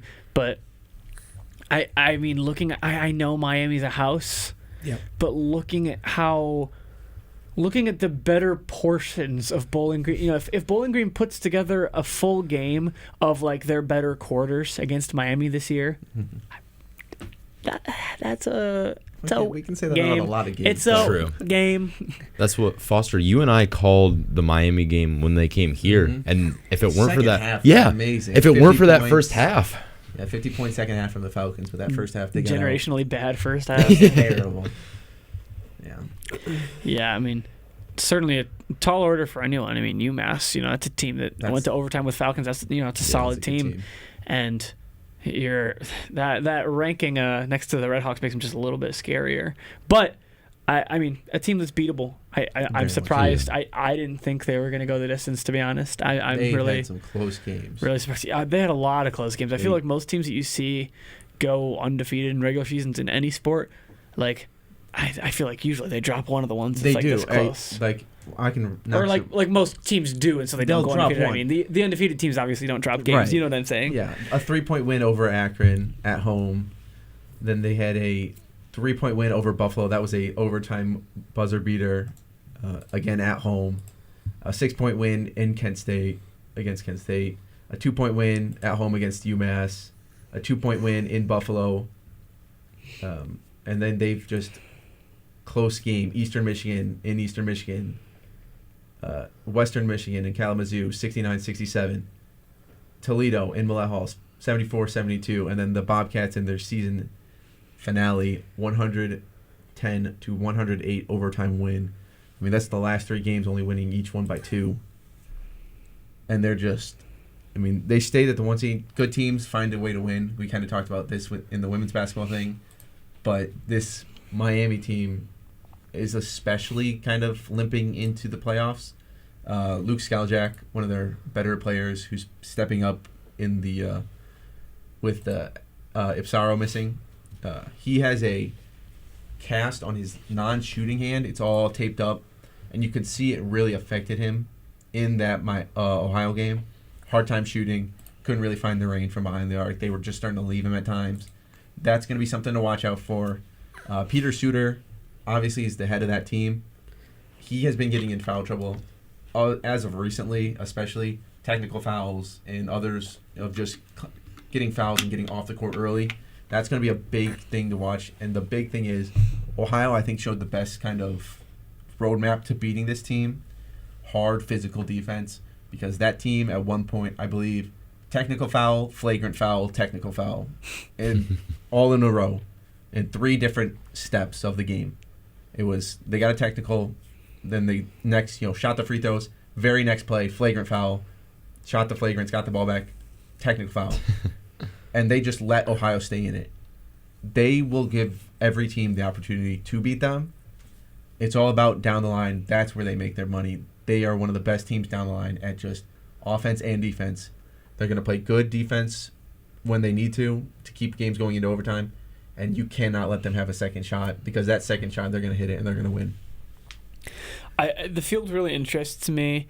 Number one, I mean, the story is obviously Miami. Akron only has a loss in conference play. 3 points to Miami, yes. So a team that a lot of people, I've seen some, we certainly are not betting associated here, but I've seen like sportsbook odds favoring the Zips in the championship against the Red Hawks, which the projections being out that early always is over my head. But I thought that was interesting. I mean, clearly a team that's shown they can compete, but other teams have shown they can compete. Just Akron, the cleanest, the closest, I would say. It really feels like there's kind of a gap in this field, though. I mean, I think Kent State is a good deal better than a lot of the teams in the field here, and they've got 4 MAC losses, one kind of an inexplicable one to Central Michigan, the other 3 coming against Akron and Miami. But the Akron losses in particular, I mean, Akron handled them pretty well. I mean, it wasn't a super close score, especially in the one meeting. It was like 70-91 or something. Yeah. So, I mean, and I feel like even so, I think Kent is, kind of a step up of the teams that follow after. Right. So it makes you wonder how much Bowling Green Toledo feels like the right to move on with the big dogs. I mean, we could see something crazy. Miami could collapse under the pressure. I don't see Akron losing, and I do not see Kent losing. I don't either. I think the way I look at the MAC, especially on the men's basketball side, it's kind of tiered in 3. So you have the top 3: Miami, Kent State, Akron. Those are your top 3. Those are always going to be, fighting for 1, 2, and 3. That's a clear and cut. Your second 3 is going to be your Bowling Green, Toledo, and Ohio. Those 3 are always going to be good teams. They're going to be fighting for MAC tournament spots. They're never going to be 1, 2, or 3. Not as long as Travis Steele, Senderoff, and Jim Grosser are around. As long as those 3 are around, it's going to be very hard to break into the top 3. You're going to have a real game-changing kind of players, offensively and defensively, to jump those spots. And then after that, that's the rest of the field. That's UMass, who has had good first halves, rough second halves. Buffalo, who started the season in MAC play very well, fallen off after that. And your directional Michigans, none of whom have made the tournament this year. Northern Illinois, who's leaving the MAC. Ball State, who I'll give Ball State a lot of credit. They had a great run down the line, almost making the tournament. Depending on how a couple of things fall, they had a shot at it with Buffalo in their final game, but didn't work out that way for them. But yeah. Yeah, and I mean, Ball State, too. You look at the way they ended their season, a 4-game win streak, overtime, edging out Western Michigan. They just had, before it, 4 losses. And, I mean, you win any one of those. You beat Buffalo, a team that you... you beat Buffalo that time right there, you get in. Because they have the type. Because you end against Massachusetts, Northern Illinois, Western Michigan, Central Michigan. Yep. So it's not you're playing those teams that beat you out for the spot, but you don't need to in that scenario. You just, you take care of Buffalo, and you're in. So, could be a very different story there. But ultimately, not the deciding factor. I want to do an exercise, and we'll stay with the men because we're here, and we'll do it for the women's too. We're gonna kind of go by committee on this one. This is a little bit unorthodox, but I think it's gonna be fun. We're gonna right now. It's okay if you change your mind later, but just for right now in this moment, we're gonna collectively pick our way through the bracket. Okay. I like that. Okay. Game 1, Miami, UMass. Also, qualifier Foster has to go last because I'm not letting you guys take your opinions off him. I'm not saying you can't make your own opinion. I like that. Sounds really smart, Foster. Foster watches more college basketball than almost any human you've ever met. So I think it would be unfair to let him go first. Right. So, Dan, Miami, UMass, who you got? Miami. Why? I'm mainly going to say just the run they have, and it's going to basically set the foundation for my beyond crazy prediction for round 2. So I got to go with Miami. Oh, boy. I already know where this is going. What do you got, Dawson? Miami. Yeah. My reasoning is that I watched the end of the Ohio game, crazy, but then I keep seeing the last shots from each of these games where I'm like, oh my gosh, Miami's going to lose. and then somehow Miami just figures out a way to win. Are you buying into the voodoo magic? I am, yes. Yeah, They just find a way. And even if UMass puts up a good fight, Miami just knows how to win. So I'm going Miami. That's fair. Undefeated regular season, it's Miami. Mm-hmm. Foster. Yeah, it's Miami. I can go just a little bit farther, especially on the UMass side. They've had great first halves of play, and I kind of already said this. Their second half, they've struggled mightily all season. You can see it against Bowling Green in the Stroh Center, fighting, tooth and nail with Falcons. Second half, Bowling Green just takes off. Just figured out, Frank Martin has had a troublesome second half this season, but they do have the pieces. Marcus Banks Jr., great three-point shooter, great point guard for that team. Their big man, Benatelli, if he can stay out of foul trouble, they have a chance, but I think Miami, with all that they have and all that they've done this season, they're not going to lose in the first round. Moving on, 5 seed Bowling Green, 4 seed Toledo. Dawson. I'm taking BG because when you look at the 2 games that Bowling Green has played versus Toledo, first one they lose, second one they win. In that second game, the big thing that I noticed was the 3-point shooting. And down the stretch of these last couple games of the season, Bowling Green shooting better than they have earlier. So I think the shooting is going to help the Falcons. I did almost feel like, and I don't know that this is necessarily accurate, but I felt like watching both Toledo games, in the loss, you lose by 1 point. In the win, you win by 10. Yeah. I mean, it didn't feel like Bowling Green was really the worst team in either game. Yeah. I'm also leaning Bowling Green. Dan? I'm going to have to go with Bowling Green just solely from the You don't have to. Exactly, but this has nothing to do with who's who. This has to do with, I'd say, mainly the numbers, the perspective of it. You're going to have a very difficult time stopping Javante Campbell and Josiah Shackelford, as those have kind of been the tandem so far for Bowling Green this year. But the 2 that I'm really anticipating a performance from that just somehow, some way, just have unconventional performances just out of nowhere and really make you wonder, where were you guys when we needed this? I mean, I feel like Myar Wall and Aiden Goins are going to just have phenomenal performances. Goins is going to bring that big man presence, and Wall just has this almost unorthodox, if you will, just shooting style that just really kind of could come out of nowhere and when you least expect it. So I see mainly being Myar Wall and Aiden Goins having performance-based games against the Rockets to push the Falcons to round 2. I kind of jumped on the soapbox a little bit after the home loss against Kent State for the Falcons. I feel like Aiden Goins is still just like a breakout waiting to happen, like majorly. Mm-hmm. Foster. I'm going with Bowling Green. One of the big things is the first time that these 2 teams played, Justin Thomas was still out with an injury, only playing 7 minutes, not really being able to do very much. Then you saw that impact in the second game. He's a secondary ball handler, 6'7". He can guard, point guard, shooting guard, power forward, small forward. You just don't match him up against the bigs. He's kind of struggles down low. He's a very important piece to this team. And as Dan also said, Aiden Goins in that second game at home came off the bench, really helped the Falcons break out of a little slump that they were in with the Rockets. Took it at Austin Parks, got him into foul trouble. Owinga would sub in then, got him also into foul trouble, forcing the Rockets to go to a very unconventional style. So I like the Falcons in this game. So far, 2 consensus picks, setting up a second round, but we'll go ahead and go through the rest of the first round of the bracket first. Number 2, Akron. Number 7, Buffalo. I'm saying Akron. There's a reason that Miami's the only team they lost to in conference play. I mean, it's a really, really high-quality team, despite what, seeding. I don't care what seeding says when the number 1 seed's undefeated. That number 2 team is a darn good team. Yeah.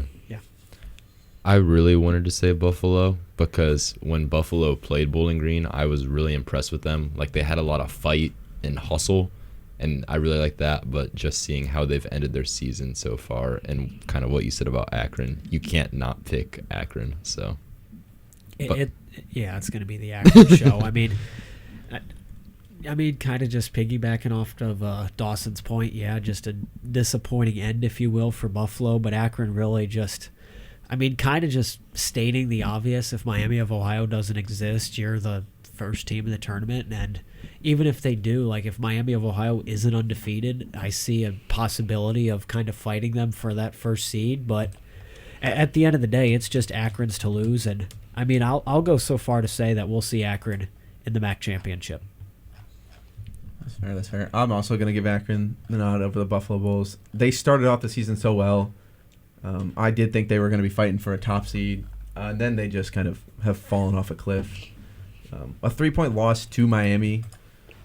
It was a great, that's one of those times where you can see, hey, this team's got a lot of potential coming forward. But finishing out the season 3-1, 3 losses, 1 win.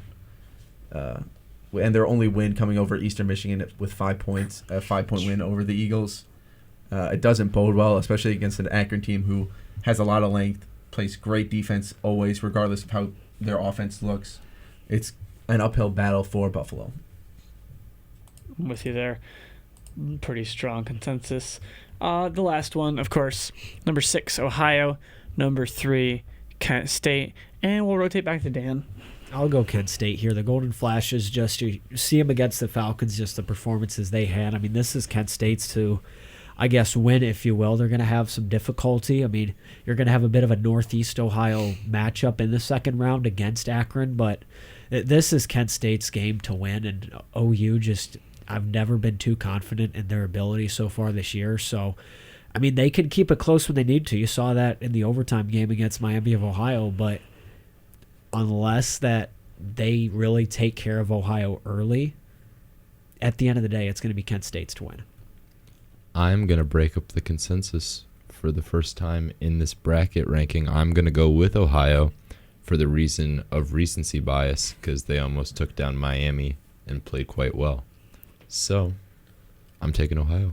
I like that, Dawson. Foster, what do you got? I actually was going to agree with Dawson here. Hey. I really do like the Bobcats. Pavletsky, Yeah. 35 points in that loss. I think this Bobcats team is coming in this Kent State game with a lot to prove after that last loss. I think they want to get a lot. They're come in with a lot of anger after they lost that game. I think they're going to give Kent State a run for money. I think they're going to win this one. I think this is going to be your Cinderella kind of team right here.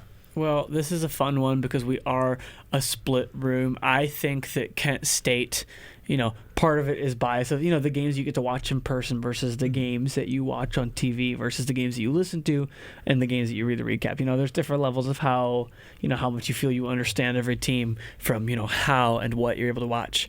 I just feel that Kent State has kind of underperformed. I think they have a couple of the most talented players in the MAC very easily. Mm-hmm. Watching them against Bowling Green, I think was a credit to Bowling Green's fight to keep it close. I think this is a really, really high quality team. I think you look at the losses that they have, not the prettiest margins, 70-92 against Akron. But sometimes I think the margin is not as significant as the fact that, the loss is the loss. Yeah.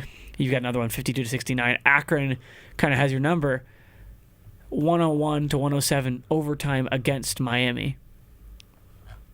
I think this is still a really, really strong team. I think this team ended the season very well, save for, again, that Akron loss, but convincing wins in your other games, 7 points over Ball State. Central Michigan was a close one, but you took care of business. Northern Illinois, they thumped them 102-76. I think Rob Senderoff's also a really good coach. They've been there before. Great coach. I'm going with Kent State on this one. So I'll give one more thing for why I picked against this Kent State team. Senderoff, great coach. His defense this year, worst in the MAC, and this is one of his worst defenses he's had. When it comes to tournament play, a lot of what I look at is how consistent that defense is. Just because these type of games can get very slow. They can get slogged down. It comes to rock fight. Who do you have? And if your defense is that good, are you going to be able to slow down a Pavletsky? Now, that goes the same way for Ohio. Can you slow down Gillespie? Can you slow down Safford? Can you slow off Rob Whaley Jr.? They're going to have their hands full, but I really think the last couple of games for Ohio, they've shown a lot, and I think they're hitting their stride at the right time to pull off an upset. Now, the one thing I will say, kind of countering you a little bit in total fairness. I know exactly where you're going. Yeah, you know exactly where I'm going. Ohio, the worst offense in the tournament. Yeah. So, I mean, you've kind of got both sides of the coin. Mm-hmm. Kent State, the third best offense in the MAC behind the obvious top dogs of Miami and Akron.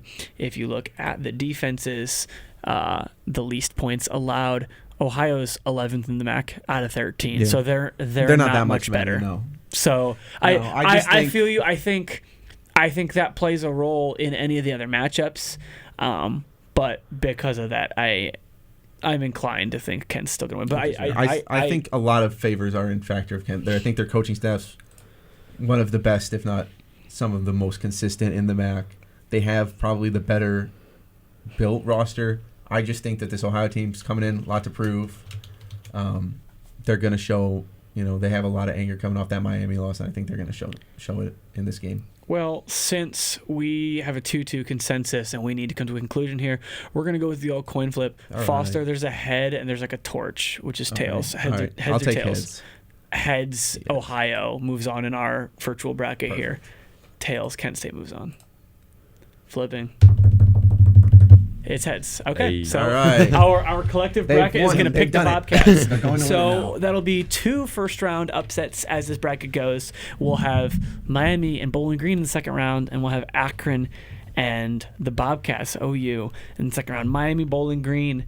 I hesitate to start with Dan, but I'm going to start with Dan. Okay. Miami, Bowling Green. I'm hearing you out. I know what you're going to say, but I'm hearing you out.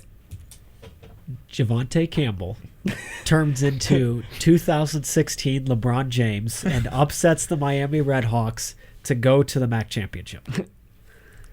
Campbell and I Wool wish. must see TV. It's gonna be it's gonna be Myar Wall and Javonte Campbell just looking like a prime duo, if you will, of Dwayne Wade and LeBron James, and then you're gonna get Aiden Goins, who is gonna turn into prime LA Lakers Shaquille O'Neal and just be that big man that Bowling Green has really been struggling for all season.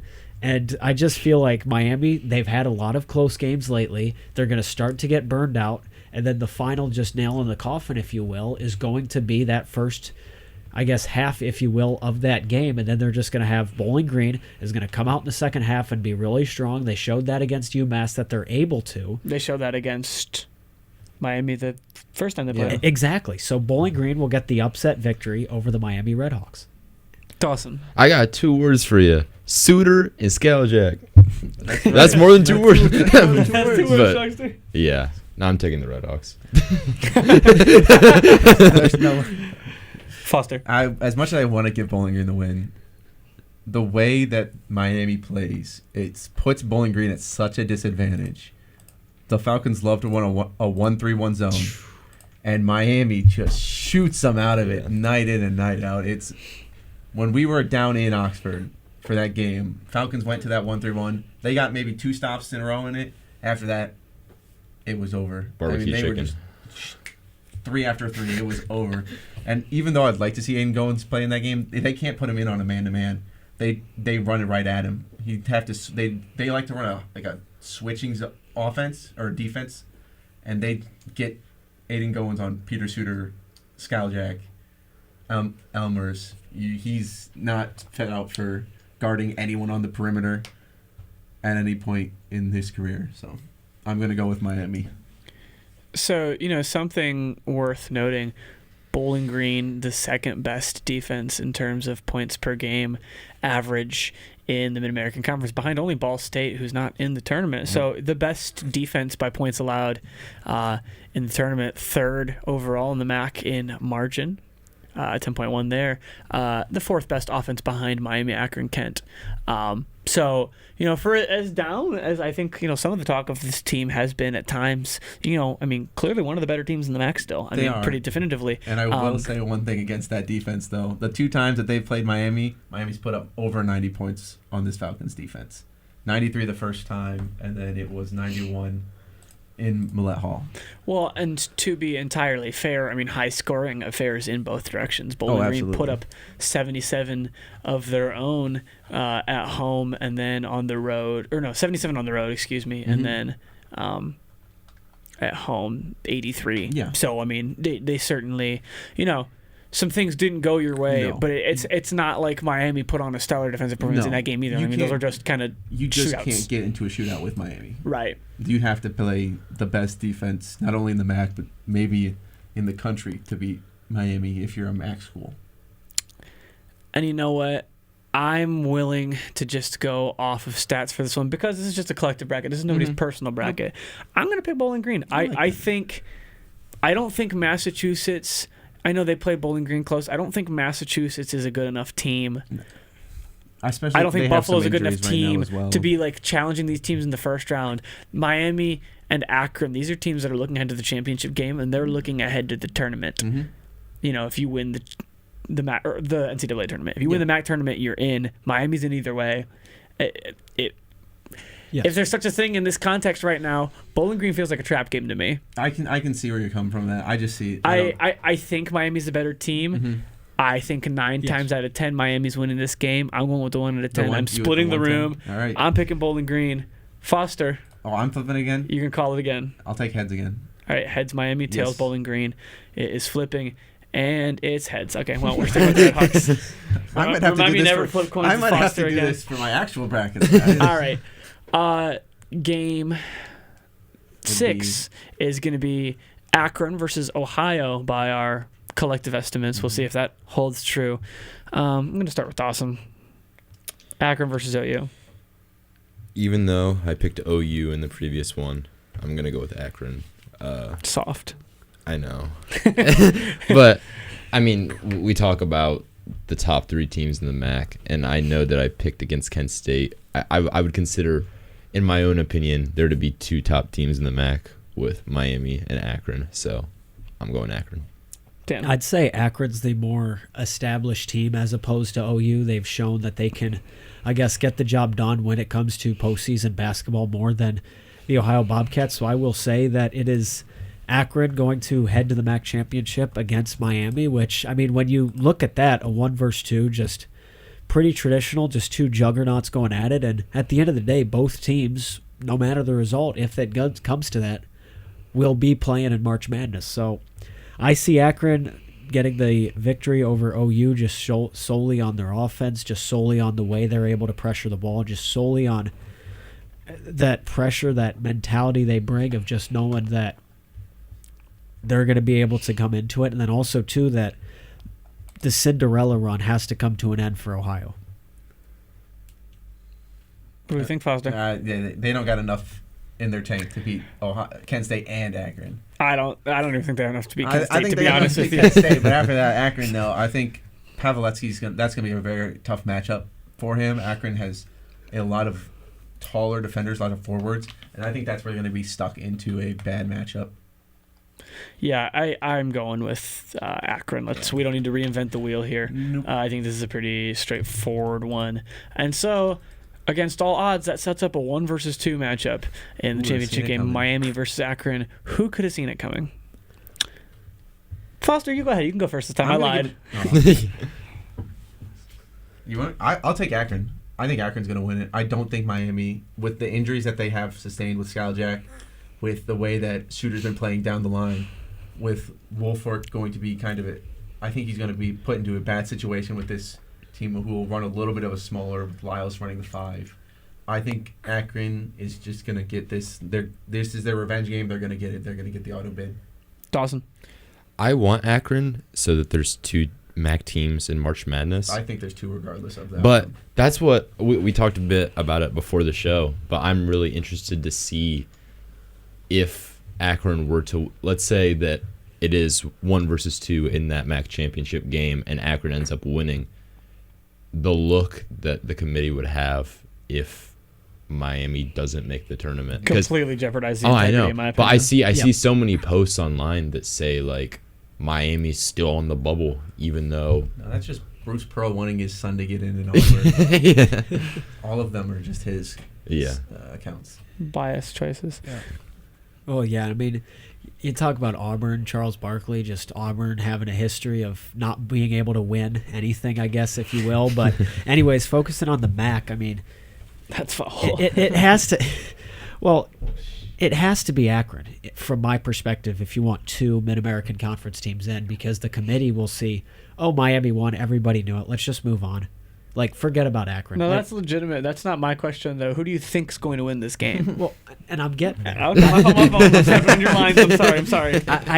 I mean, it's a tough one to see because they're both highly competitive, and Miami has had multiple close games to end their regular season, but I could see Miami sacrificing the MAC tournament in exchange of resting their players, in exchange of focusing on March Madness because they know they're going to be in regardless whether they win or lose that game. Akron would have more of a kind of we need to win this mentality in terms of if they want to go back and have a game like they did against Arizona where people could see that upset happening. I mean, Akron's going to have to win this one, and Miami realizes that as well for the greater good of the conference, so I'll have to take Akron. You've got Akron. You said. Akron. I said Akron as well. Doesn't matter what I say. No. That's 3 Akrons. Akron is our bracket champion for 3 in a row. the men's side. The 3-piece for the Zips. The 3-piece for the Zips. We'll have to see. Certainly, if that holds true, we're a little bit under the constraints of time, but we are going to go through the women's bracket too, because I said we were going to. So, number 1, Miami versus number 8, Kent State. I think Miami's just top dog in this one. Also, right now, I'm going Miami. Miami. Let me phrase this one a little different. Any arguments? I'll hear them. No. Okay, we got Miami going on. Number 4, Central Michigan. Number 5, Ohio in Game 2. Thoughts? I'm going Bowling Green. Based off what Foster said earlier. In Ohio, Central Michigan? How? Wait, what? How are we winning that one? I'm looking at the. Oh my gosh, I'm looking at the wrong bracket. You're good. I did that earlier. What am I thinking? Oh, geez, yeah, that was bad. Women's Ohio, Central Michigan. I'm going Central Michigan. That's where I'm leaning. Central Michigan. I like that. You could kind of go either way. It feels like a cop out to say the higher seed, but I'm going Central Michigan. Ball State Bowling Green, number 2 versus number 7. Ball State. Ball State, yeah. Yes, Ball State. I unfortunately I think we're in consensus there. Toledo versus UMass, 6 versus 3.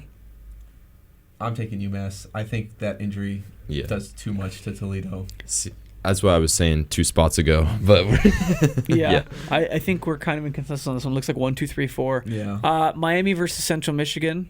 Miami. I'm also thinking Miami. Yep. That puts them in the chip. What a surprise. Ball State versus Massachusetts. I'm going to give it to UMass. I'm with you. I'm leaning UMass. Yeah. I think, I don't know that they can get it done. I think we're seeing Red Hawks in the championships on both sides in Cleveland, but I think UMass can get the upset. I don't think it's a crazy upset at all for them to beat Ball State. They're peers. They're not tiers apart. No. I'm going UMass. Any thoughts, either of you? I don't have anything to the contrary. No. I could see it going either way. I could see it going either way. I lean more towards Ball State, just kind of focusing solely on the time they played Bowling Green, but also too just UMass has brought it to the table. They've got the potential there, and I mean you can't have a 1 versus 2 in the men and women from my perspective. So we'll go with UMass. Dan will not be watching. However, if you want to look at the regular season, Ball State did beat UMass 78-60. Well, it's so a chance to get it back now. You get the look back. Get it back now. True. Still a good team. Chip on your shoulder. I'm going UMass. I like UMass. And your vote is? Who do you think? UMass? Right. All right, we're going to call it UMass. So Miami versus UMass in the championship. Congratulations to the Red Hawks. Miami. My only hope, I would like to see parity. I hope that the Red Hawks don't win both championships. I'd like to see another school get to celebrate a championship. But I think we're in a pretty common consensus there. Mm-hmm. Sounds like Miami on the women's side. Sounds like Akron, the pick on the men's side for our bracket. So we'll circle back next Sunday. It'll be fun to see if these predictions held up for us. Any other things looking ahead to these tournaments that you feel like I missed out on, specifically Foster? You're kind of our resident sicko. Not for the MAC stuff. I think if you're not watching any of the other ones right now, the A-Sun's going on. Big East is getting ready to start up here. Next week we'll have the Ivy League tournament starting as well. If you're not tuning into any of these other ones, you're missing out on a lot of really fun basketball.